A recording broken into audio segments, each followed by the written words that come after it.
في ناس أول ما تقابلهم تقول الله ده إنسان طيب هادي حساس بيسمع أكتر ما بيتكلم.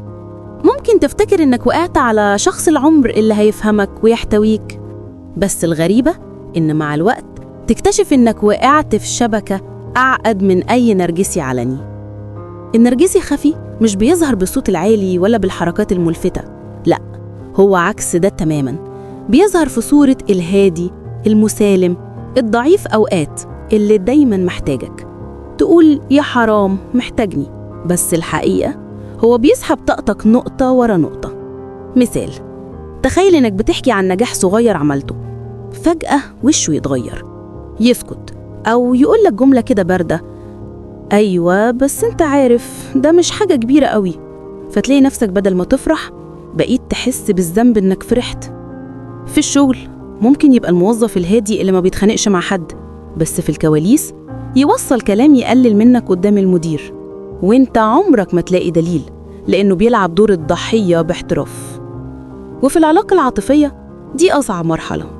النرجسي الخفي ممكن يخليك مصدق طول الوقت إنك مقصر وإنه هو البريء اللي بيتأذي من أي كلمة.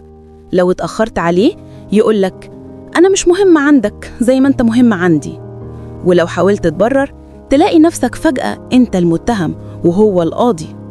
مع الوقت تتعود إنك تبقى المذنب حتى لو ما عملتش حاجة. المشكلة إنك بتعيش معاه دايماً على إبرة شعور الذنب. تضحك مع حد يغضب في صمت، تنجح في حاجة يمرض فجأة، تتكلم بصراحة ينهار ويبكي ويقولك أنا مش مستحمل، فتلاقي نفسك حاسس بالذنب إنك بس عشت حياتك. النرجسي الخفي مش أقل خطورة من العلني، بالعكس، العلني واضح بتعرف تتعامل معاه أو تهرب، لكن الخفي بيتسلل جواك يخليك تشك في نفسك وتصدق إنك المشكلة. وهنا الخطر الأكبر، إنك تنسى مين أنت. اللي لازم تفهمه إن وجوده في حياتك مش صدفة، هو بيدخل بهدوء، ياخد مساحة، وبعدين يسيطر من غير ما تلاحظ. ولو فضلت ساكت هتخسر نفسك بالكامل. علشان كده مهم تلاحظ العلامات.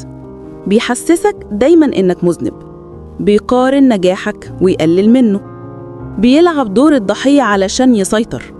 ولو عرفت ده يبقى عندك فرصة تحمي نفسك قبل ما تتكسر.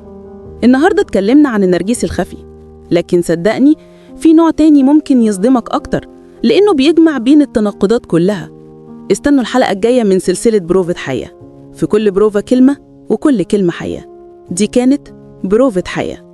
اعمل متابعة عشان يوصلك كل جديد، وما تنساش تسيب صلي على النبي في الكومنتات، ناخد بركة سوا.